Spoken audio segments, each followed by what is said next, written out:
আপনাদেরকে যদি এখন বলি জিৎ এবং এসআরকে একসঙ্গে স্ক্রিন শেয়ার করেছিল, একই ফ্রেমে তাদেরকে দেখা গেছিলো, আপনারা কি বিশ্বাস করবেন? আমি জানি আপনারা বিশ্বাস করবেন না। উল্টো হয়তো আজকে কোনো প্রমাণ ছাড়া আমি যদি ভিডিওটা করতাম, আপনারা তোমায় খিল্লি করতেন, কমেন্টে ফ্যান ক্যাটারিং করছি, তো এই নানারকম কথা আমাকে বলতেন।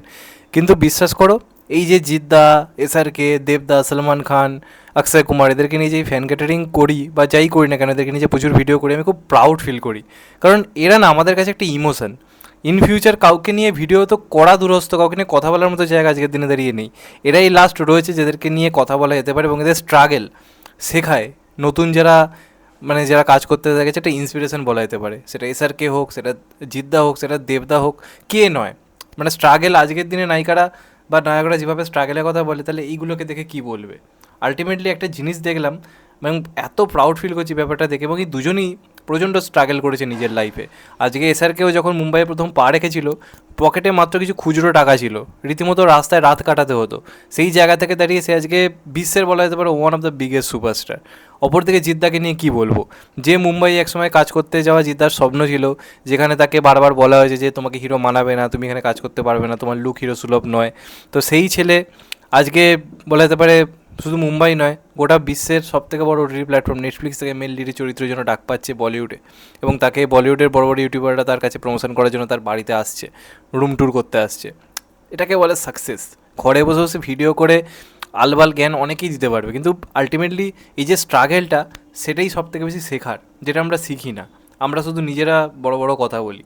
তো তেমনভাবেই একটা ব্যাপার নিয়ে যে কথা বলবো, যেটা আমি আলটিমেটলি জানতাম না, আমি ফেসবুকেই দেখলাম এবং আরও কিছু জিদ্দার ফ্যান্স রয়েছে, তারাও ব্যাপারটা আমাকে পাঠালো। তো মনে হলো এটা নিয়ে যদি না ভিডিও করি, সেটা সত্যি কথা বলতে গেলে খুব মানে একটা খারাপ ব্যাপার হয়ে যাবে। তো জিদ্দা এবং এসআরকে একসাথে কিন্তু স্ক্রিন শেয়ার করেছিল, এবং সেটা আজকে নয়, আজ থেকে বহু বছর আগে। সেই টাইমটা এসআরকে অলরেডি একজন বড় স্টার হয়ে গেছে, বাজিগার করে বা ডার করে তার একটা হিউজ পপুলারিটি তৈরি হয়ে গেছে। অপরদিকে জিদ্দাকে তখন কেউ চিনতই না। জিদ্দা তখন বাংলা ইন্ডাস্ট্রিতে আসেইনি। সেই টাইমেরও 5 বছর আগের এটা ঘটনা, বলা যেতে পারে 90s শেষের টাইম, 1997 একটা সাল। তো সেই সময় একটা পেপসির অ্যাড এসেছিলো, ঠিক আছে? 1997 একটা পেপসির অ্যাড এসেছিলো। সেই অ্যাডটাতে আমরা কিন্তু, যদি এখন তোমরা দেখো ইউটিউবে হয়তো অ্যাভেলেবেল হয়ে যাবে, তোমরা সার্চ করে দেখতে পারো যে SRK and Jeet 1997 Pepsi ad বা 1997 পেপসি অ্যাড এসআরকে লিখেও সার্চ করলে হয়তো চলে আসতে পারে। সেখানে গিয়ে তোমরা চাইলে দেখে নিতে পারো। আমি যদি পাই কোনো লিঙ্ক তোমাদের আমি কমেন্ট বক্সে দিয়ে দেবো, তোমরা সেখান থেকেও চেক আউট করতে পারো। তো সেইখানে আমি দেখতে পাই মোহব্বতের যিনি নায়িকা ছিলেন, কিম শর্মা সম্ভবত নাম ছিল, তার সঙ্গে জিদ্দাকে দেখা যাচ্ছে। এবং ওই একই ফ্রেমে আমরা কিন্তু এসআরকেও দেখতে পাচ্ছি। এবং এসআরকে তখন ওই অ্যাডটার মধ্যে যতজন রয়েছে তার মধ্যে এসআরকে সবথেকে পপুলার নাম, তাকে মেন ব্র্যান্ড অ্যাম্বাসাডার হিসেবে রাখা হয়েছিল। এছাড়া আরও যারা স্ট্রাগল করছে তার কি অ্যাডে অংশ নেওয়া হয়েছিল। সেই অ্যাডে আমরা কিন্তু জিৎ এবং এসআরকে একসঙ্গে কিন্তু এক ফ্রেমে দেখতে পাই। এবং এর থেকে প্রাউড মোমেন্ট আজকে কিছু হতে পারে না। আজকের দিনে দাঁড়িয়ে তোমরা ভেবে দেখো যে ওটা কত বড়, আজকের দিনে দাঁড়িয়ে তারা কত বড় সাকসেস, কত বড় জায়গা থেকে পৌঁছেছে। একজন বলা যেতে পারে বলিউডের বেতাজ বাদশা, শুধু নয় গোটা বিশ্বে তার একটা আলাদা পপুলারিটি। আর অপরদিকে জিদ্দাকে নিয়ে তো আলাদা করে কিছু বলারই নেই। গোটা বাংলা শুধু নয়, গোটা ভারত এখন জিদ্দাকে নিয়ে চর্চা করে, আলোচনা করে।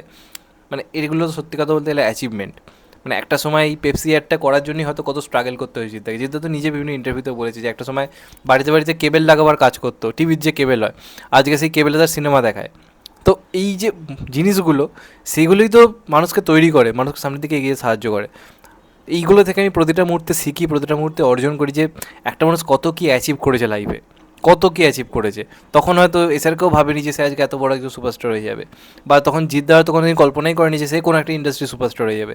অথচ দেখো স্ট্রাগলের জন্য একজন দুজনকে একসাথে পেপসির মতো অ্যাড তারা করেছে। আজকে দিনে তারাও যখন ঘুরে ফিরে দেখবে, তারা ভাববে, তারা হয়তো কোনো কল্পনা করতে পারেনি যে আজকে তারা এই জায়গাটা অ্যাচিভ করতে পারবে। তো যে কারণে ব্যাপারটা খুব ভালো লাগলো, যে কারণে আলোচনা করলাম। এরকম কত অজানা তথ্য আমরা হয়তো জানিই না। আমি তো কোনো কল্পনাই করিনি যে জিৎ এসআরকে যে এক ফ্রেমে দেখা যেতে পারে, আমি কোনো কল্পনাই করিনি। আজকে দেখে কোথাও গিয়ে প্রাউড ফিল করছি, সত্যি কথা বলছি, প্রচণ্ড প্রাউড ফিল করছি। তো যাই হোক, তোমাদের এটা নিয়ে কি মতামত অবশ্যই কমেন্ট করে জানিও। চ্যানেলটা নতুন হলে চ্যানেলটা সাবস্ক্রাইব করে দিও and get the bell icon. ভালো থেকো সবাই, টেক কেয়ার, নমস্কার। আবার দেখা হবে, এখন তো বাই। সবাই ভালো থেকো, সুস্থ থেকো, টেক কেয়ার, নমস্কার। আবার দেখা হবে, ভালো থেকো সবাই, টেক কেয়ার।